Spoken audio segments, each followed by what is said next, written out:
কুলু হালালান তাইয়্যিবা, তোমরা হালাল এবং পবিত্র রুজি ভক্ষণ করো।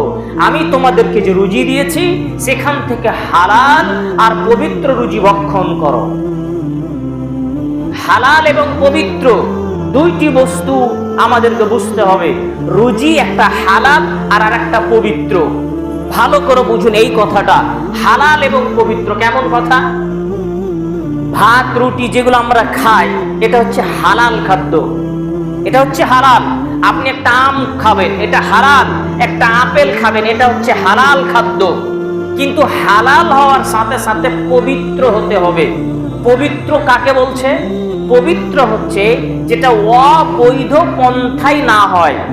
বৈধ পন্থায় আপনি ক্রয় করে টাকা দিয়ে কিনে খাচ্ছেন, এটা হলো বৈধ পন্থা। আপনি নিজে চাষ করে খাচ্ছেন, এটা হচ্ছে বৈধ। তাহলে ওই বস্তুটাও হালাল আর মাধ্যমটাও হালাল, মাধ্যমটা বৈধ, তখন ওই রুজিটা হালাল হলো এবং পবিত্র হলো। আপনি একটা উপার্জন করছেন, নিজে আপনি চাষ করলেন, তাহলে এটা আপনার হালাল, নিঃসন্দেহে হালাল। চাষ করছেন এটা মাধ্যম, এই মাধ্যমটাও হচ্ছে বৈধ, তখন ওই রুজিটা হলো হালাল আর রুজিটা হলো পবিত্র। আবার হালাল বস্তুটা অপবিত্র হতে পারে, বস্তুটা হালাল কিন্তু অপবিত্র হতে পারে। আবার বলছি ভালো করে বুঝবেন, বক্তব্য ভুল বুঝার চেষ্টা করিয়েন না। হালাল কিন্তু অপবিত্র হতে পারে। কেমন করে?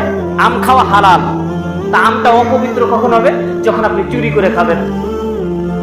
ফলটা হালাল ছিল কিন্তু চুরি করেছেন বিধায় ফলটা হালাল কিন্তু মাধ্যমটা হয়ে গেছে অপবিত্র।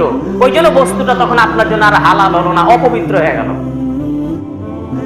টাকা দিয়ে কিনে খাবেন এটা হালাল, নিঃসন্দেহে হালাল, কিন্তু টাকাটা আপনি উপার্জন করেছেন সুদ নিয়ে। টাকাটা আপনার সুদের টাকা নিয়েছেন, কারো কাছ থেকে টাকা ধার দিয়েছেন, সুদ, আপনি নিজে সুদ খাচ্ছেন। তাহলে এই মাধ্যমটা হয়ে গেছে অপবিত্র, তখন ওই বস্তুটা হয়ে গেল অপবিত্র।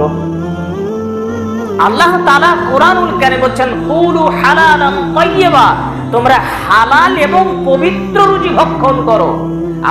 আমরা হালাল খাদ্য খাই, কিন্তু আমাদের রুজিতে অনেক ক্ষেত্রে, বরং বর্তমানে বেশিরভাগ ক্ষেত্রে হালাল হয় ঠিক, কিন্তু অপবিত্রতার অংশ মিশে যায়। যখন আমরা মাধ্যমটাকে কাউকে আপনি ঠকিয়ে, মানে দাগাবাজি করে ঠকিয়ে আপনি উপার্জন করলেন, ওজনে কম দিয়ে আপনি টাকাটা উপার্জন করলেন, মিথ্যা কথা বলে উপার্জন করলেন, সুদ নিয়ে উপার্জন করলেন, ঘুষ নিয়ে উপার্জন করলেন, হারাম কোনো ব্যবসার মাধ্যমে উপার্জন করলেন।